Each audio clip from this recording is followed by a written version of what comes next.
être à Dubaï, ça va vous challenger.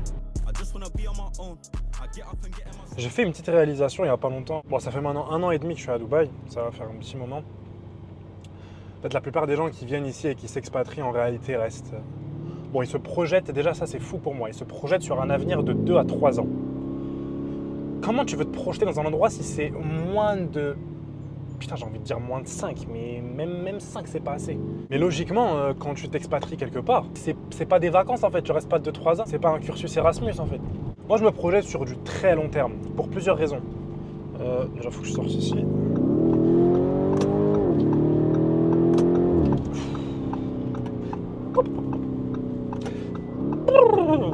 Je disais, ouais, je me projette ici pour plein de raisons. On va parler de la raison déjà normale, hein, business, au niveau des taxes, etc. Étant résident fiscal ici, je ne paye pas d'impôts en France et tout ce que ça fait chier, tu vois, on a rien à foutre. Après, il faut bien savoir une chose, c'est qu'il y a 2 choses différentes. On va avoir le fait d'avoir sa boîte ici, donc ta boîte ne paye pas d'impôts, tu ne vas pas payer l'IS dessus, l'impôt sur les sociétés. Ça, c'est que tu sois en France, que tu sois n'importe où, quand tu as une boîte à Dubaï, tu ne payes pas l'impôt sur les sociétés. Donc ta boîte, son revenu, c'est son profit post-charge. Maintenant, ce qu'il faut aussi savoir, c'est quand tu vas te verser un salaire, tu peux te verser un salaire en France ayant une boîte à Dubaï. D'ailleurs, personne ne fait ça, mais tu peux faire ça. Tu vas devoir payer des charges sociales, tout ce qui va être cotisation, etc. Et donc, pour être résident fiscal à Dubaï, il faut rester ici au moins 6 mois et 1 jour. Bon, il y en a qui disent que c'est 6 mois et 1 jour, il y en a qui disent que c'est la plupart de l'année. Ça veut dire, je vous donne un exemple, mais sur 1 an, si vous restez 4 mois à Dubaï, 3 mois en France, bref, et toutes les autres destinations, c'est moins que les 4 mois à Dubaï. Donc vous êtes considéré comme résident fiscal ici. Maintenant, je sais que le ministre des Affaires étrangères vous donne le certificat, je crois qu'après les 6 mois et 1 jour, en tout cas en tant que Français. Et là-dessus, vous n'allez pas me comprendre si vous n'habitez pas ici. Mais à Dubaï, il y a ce truc. Il y a ce truc, j'en ai parlé dans un réel Insta, il y a ce truc. C'est inexplicable. Ça te donne envie de travailler plus, ça te booste, ça te donne envie en fait d'aller chercher d'autres échelons. Même si vous de base, vous n'êtes pas quelqu'un qui est beaucoup dans le challenge dans la vie de tous les jours, être à Dubaï, ça va vous challenger. Vous allez vous sentir avoir envie de progresser en fait. Que ce soit dans le business, que ce soit dans tout. En fait, c'est une ville pour moi de winner. Évidemment, il y a plusieurs aspects dans la ville. Il y a l'aspect winner, comme j'ai dit, mais il y a aussi d'autres trucs. Après, évidemment, tout va dépendre de où vous êtes, quel quartier est-ce que vous fréquentez, quels endroits est-ce que vous fréquentez. Et au final, j'ai envie de dire sur quoi votre cerveau s'attarde. Alors, il y a un truc qu'il faut savoir aussi à Dubaï, c'est que, en fait, c'est pas Dubaï, les gars. Tout le monde dit j'habite à Dubaï, j'habite. T'es pas à Dubaï. T'es à Dubaï, mais c'est comme si je disais j'habite en Île-de-France. En fait, Dubaï, c'est tellement grand que limite tu peux rester 1 mois sans aller en centre-ville, quoi. À Dubaï, il y a des choses qui s'appellent des communautés. En fait, c'est des quartiers et tu as tout dedans. Et donc, en fait, il y a des quartiers qui vont être plus ou moins huppés, il y a des quartiers qui vont être plus ou moins fréquentés par des gens riches, par des gens moins riches, etc. Mais donc, forcément, si vous allez, je vais dire un quartier au hasard, mais au hasard, JVC. JVC, ça va être beaucoup, enfin voilà, c'est pas ultra cher, c'est très abordable. Les apparts sont un peu anciens en vrai. Mais voilà, on va avoir en termes de qualité de personnes, et je m'en bats les couilles, je dis ça si vous n'êtes pas content, c'est pas mon problème. En termes de qualité d'individu, ça va être moindre que Meydan, que Ras Al Khor, des trucs comme ça. Maintenant, évidemment, si vous êtes à Krikarbourg, Marina encore, ça dépend. Il y a des quartiers à Marina qui sont un petit peu plus huppés que d'autres. Enfin, Marina c'est un quartier entier, mais vas-y, c'est trop bizarre Marina.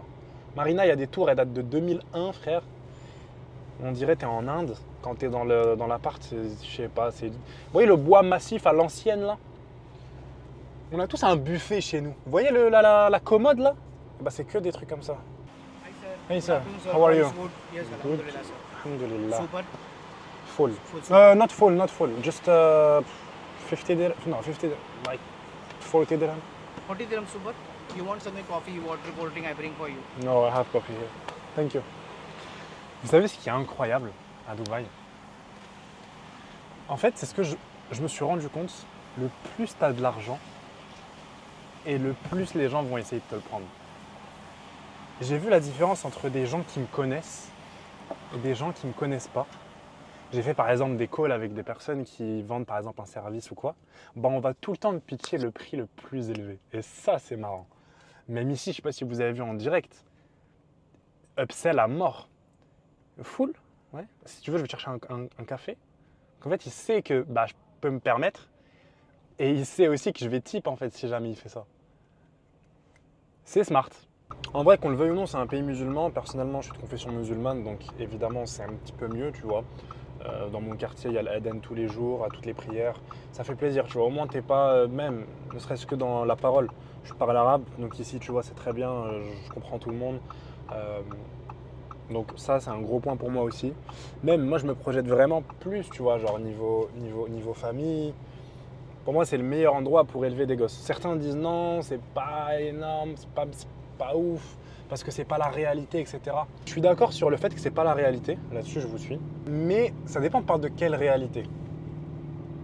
Est-ce que ce serait pas ça la réalité finalement? Parce que oui, ici tu peux laisser ton sac ici, là, en bas, là. Tu reviens demain, il y a encore. Ou s'il n'y est pas, il est à la police, tu vois. Donc ça peut inculquer des valeurs assez... Enfin, pas ouf à tes gosses, parce que du coup, dès qu'ils vont aller dans un autre pays, ils vont être perdus. Mais après, tu peux toujours faire un peu... c'est ce que je dis toujours, je fais l'aller-retour avec la France, tu vois. Ils vont voir leurs grands-parents, ils vont faire... Je pense que c'est idéal. Et derrière, ils ont un système d'éducation qui est incroyable. Ici, c'est vrai que l'éducation, elle est payante, contrairement à la France. Mais au moins, elle est payante et elle est bien, tu vois. Enfin bref, c'est vraiment les 3 gros points, fiscal, aspect mental et tout. L'aspect, alors il y en a un quatrième. Comme je disais, le troisième, l'aspect un peu familial et, enfin, l'aspect religieux. Quatrième, l'aspect familial, donc élever les gosses, etc. Et le cinquième, ça va être le network. Certains comprennent pas trop comment le network il fonctionne ici. C'est pas aux événements business les refs. Hein. Moi, je vois les gens qui vont aux événements business. Ça, c'est du network forcé. Le network forcé, ça marche pas. C'est comme quand tu veux trouver une femme. Quand tu veux trouver une femme, tu vas pas dans des regroupements de... Il y en a, ils font ça en plus. Hein. Je sais même pas comment ça s'appelle. Bref, les dates géants là. Pop the balloon. Strikeagram. Non, mais ça vient tout seul quand tu cherches l'amour. En vrai. Généralement, ça vient quand tu le cherches pas. Le network, c'est pareil. Simplement, il faut être ouvert à ça. L'amour, il vient quand tu t'y attends pas. Les networks aussi. Mais ça ne veut pas dire qu'il faut rien faire et attendre que ça arrive. Il faut être ouvert aux opportunités. C'est comme dans le business, tu vois, la chance, elle vient pas toute seule. La chance, il faut la créer, il faut être ouvert aux opportunités pour avoir de la chance. En vrai, tous ceux qui ont réussi, ils ont eu de la chance au bout d'un moment, mais ils étaient ouverts aux opportunités. Personnellement, j'ai été ouvert aux opportunités. Les gens que je connais, ils ont été ouverts aux opportunités. Ça veut dire quoi être ouvert aux opportunités? Je vais vous donner un exemple. Si on prend 2 pêcheurs, il y en a un, tous les jours, il va pêcher. Même quand, vas-y, la météo, elle est pas ouf, les prédictions des poissons, je sais pas si ça existe, hein, mais voilà, c'est pas ouf. Il se dit, vas-y, je vais pêcher tous les jours, même si c'est comme ça. Et celui qui va pêcher que quand les étoiles sont alignées, tout va parfait, tout est nickel, là, il est sûr d'avoir des poissons. Qui c'est qui va en avoir le plus? Bah évidemment, ça va être celui qui est allé tous les jours. Et qui c'est qui va avoir le plus de chances aussi d'avoir le poisson, le One Piece? Bah, c'est évidemment celui qui est allé tous les jours parce que lui, il était là. Et ça se trouve, le One Piece, il est arrivé un jour. Le One Piece. Ça se trouve, le One Piece, il est arrivé un jour où les prédictions, elles n'étaient pas ouf, tu vois. Donc, c'est vraiment au moment où on s'y attend le moins, mais il faut être ouvert aux opportunités pour attirer la chance. Mais le networking à Dubaï, c'est pareil. Il faut juste ouvrir les yeux. Tu ouvres les yeux, tu vas dans des endroits où il y a des personnes qui peuvent être intéressantes pour toi. Un truc tout con, regardez, moi personnellement, j'ai une agence de marketing, d'accord? Les clients sont français, enfin, j'ai aucun, et c'est des business physiques. J'ai aucun avantage à networker avec du monde ici en réalité. Aujourd'hui, si je veux faire plus de sous dans mon business, bah, en vrai, j'ai juste à spend plus en ads pour avoir plus de clients, recruter plus de A-players. Et en vrai, je sais déjà quoi faire pour faire plus d'argent à ce niveau-là. Mais quand tu vois les choses un peu plus loin et que tu te dis, ok, je peux rencontrer du monde qui, plus tard, une fois que je ferai un peu d'argent, bah, pourront m'être utiles. Là, tu commences à voir les choses un peu autrement. La dernière fois, j'avais rencontré quelqu'un, son travail, c'est de bouger de l'argent. Comprenez ou comprenez pas, c'est pas mon problème. Son travail, c'est de bouger de l'argent. Pareil, ici, tu as plein d'agents immobiliers à Dubaï, il n'y a que de ça.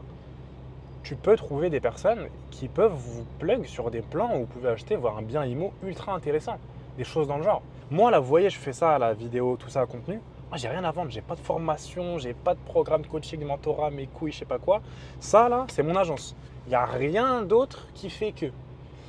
Moi, cette bread-là, je la fais aussi pour le recrutement, pour le networking, etc. Il y a avant l'été, là, j'avais rencontré quelqu'un, mais par hasard. Devant chez moi, il y a une balançoire. Voilà, 1h du match, je crois, je suis en train de faire de la balançoire. Je fais jamais de balançoire. Je vois, il y a 2 gars, ils passent à côté de moi, ils m'avaient l'air jeunes, ils parlent français. Et je sais plus comment je les aborde. Je crois que je dis ouais, parlez moins fort s'il vous plaît, pour rire. Voilà. Un jour, je mets une story comme quoi je cherche un nouveau closer. Et bah, ce même mec-là, que j'ai rencontré ce jour-là, l'un des deux, m'a référé un closer. C'est mon top sales aujourd'hui. Comme je vous ai dit, vraiment, les meilleures rencontres, elles se font pas dans les trucs de network où on force le networking. Et c'est chiant, c'est faux, c'est pas réel. La connexion qui se fait, elle n'est pas vraie. Vous voyez ce que je veux dire? Donc, le networking, il faut le provoquer. Et c'est souvent, il arrive au moment où on s'y attend le moins. Les mecs, on va aller chercher Enzo avec la voiture. On va voir ce qu'il va dire. Regardez-le. Vous le voyez ou pas? Ah. Regardez-le là, que sa tête. Je t'en prie frérot, rentre. Ça va ou quoi la zone? Normalement c'est Huracan, mais je vais t'expliquer ce qui s'est passé. Viens au foot du coup ou pas?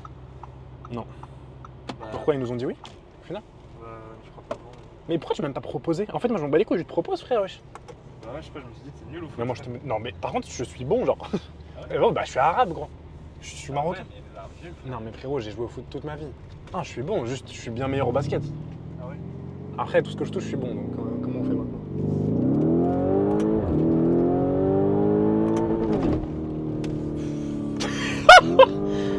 En fait c'est un méchant garçon en fait dans le fond. Tu vois c'est quoi ou pas?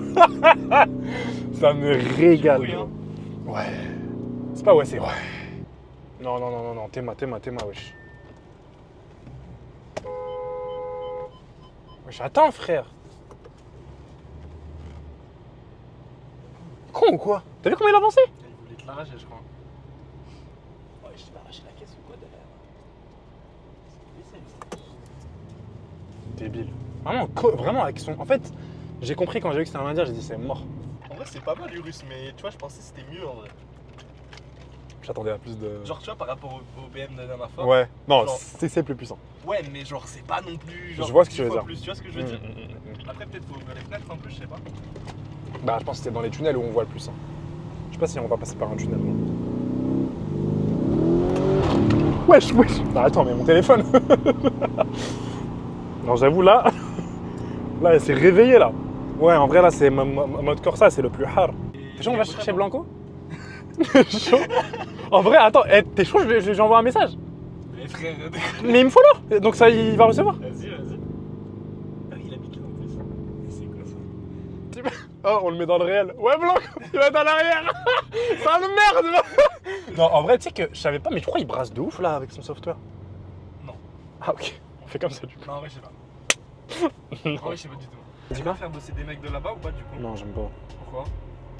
Bah, ils sont cons ou ils bossent Ouais, bien, en fait ils sont cons. Mais ils bossent beaucoup. Pour pas cher. Parce que moi, En pour fait- mon Discord, je pense que je devrais prendre des gars de là-bas. Bah Juste mets-leur pour un chauffer bon pseudo. chauffer la commu et tout, tu vois. Ils parlent bien français ou pas? À l'écrit. À l'écrit ouais. Après à l'écrit c'est compliqué de faire des erreurs. Surtout maintenant il y a les IA frérot, tu lui dis de passer sur ChatGPT à chaque fois qu'il envoie un message et c'est tout. Franchement j'ai pas eu des expériences de fou moi avec les. Après en fait En fait je vais te dire, si tu veux payer quelqu'un pas cher, genre 300 €, tu vas vraiment tomber sur de la merde. Mais si tu veux payer un mec de Madagascar 1000 balles, ce qui en vrai pour eux est énorme, là tu vas tomber sur un mec de Madagascar je pense très très chaud. Tu vois ce que je veux dire? Ok, je capte. Ça va vraiment dépendre de... En fait, le fait de recruter à Madagascar, ça va te faire réduire tes coûts, forcément. Mais faut pas être trop greedy sur la réduction de coûts. Tu vois ce que je veux dire? Ouais. Et si t'es pas trop greedy, tu vas tomber vraiment sur, je pense, des grosses pépites. Mais par contre, ça me casse les couilles. Tu sais que là, on n'a pas closé depuis avant-hier, frère. Depuis lundi. Bah, on n'a pas causé depuis lundi, frérot. Ah ouais? Ouais, je sais pas, alors que pourtant, il y a eu des calls, quoi. Normalement, on close tous les 2 jours. Genre deux calls tous les 2 jours, on dirait. On a un par jour, de jours ouvrés. Là, je sais pas, process de qualification. Mathéo, il m'a dit de faire un truc, depuis que je l'ai fait, c'est vraiment de la merde. C'est quoi qui En fait, nous, on surqualifiait de ouf en intro. Ça veut dire, taux de closing, il était à 61% le mois dernier. Mathéo, il m'a dit, frérot, moi, je close des facteurs à 4000 €. T'inquiète, ils ont l'argent, faut juste que le closure il soit bon et tout. Moi, dans ma tête, je me dis, ouais, en vrai, il a raison. Genre, les gens, ils ont du saving, tu vois, même s'ils sont broke. S'ils voient un truc de valeur, ils vont sortir l'argent. Moi, en vrai, on a fait un call d'urgence un peu là sur Zoom. Et en vrai, je pense que ma seteuse, elle laisse passer un peu trop de monde là. Mais en fait, moi, ce qui me casse les couilles, c'est qu'on qualifie suffisamment dans le tunnel, en vrai. Donc, je me dis, en fait, dans le tunnel, on les qualifie sur est-ce qu'on peut les aider ou pas, Ouais. mais on les qualifie pas sur est-ce qu'ils peuvent travailler avec nous ou pas. Tu vois ce que je veux dire? Tu demandes pas le budget qu'ils ont et tout? Non. Non, non, non. On le demandait avant. Mais même, tu sais, tu vas demander le budget qu'ils ont, frérot. Ça veut rien dire. C'est ça, en fait. En fait, tant qu'ils voient pas la valeur du bail, comme je te dis, Oui, je capte. genre aujourd'hui, je te dis, t'as combien de budget pour une maison? Tu vas pas me dire 5000 balles. Tu vas me dire 150 minimum. Donc en vrai, ça va dépendre de ce qu'il y a à vendre derrière. Et nous, vu que c'est un truc un peu nouveau, tu vois, c'est pas mainstream ce qu'on fait, bah ils comprennent pas trop, tu vois. Eux, ils vont penser qu'on est comme une plateforme du style Planity et tout, qu'on paye 90 € par mois. Et après, on leur explique dans la démo. My heart been telling me yes, mind been telling me no. Lockdown, I've been inside. Long time I ain't been on my phone. When they call, don't answer the phone. I just wanna be on my own.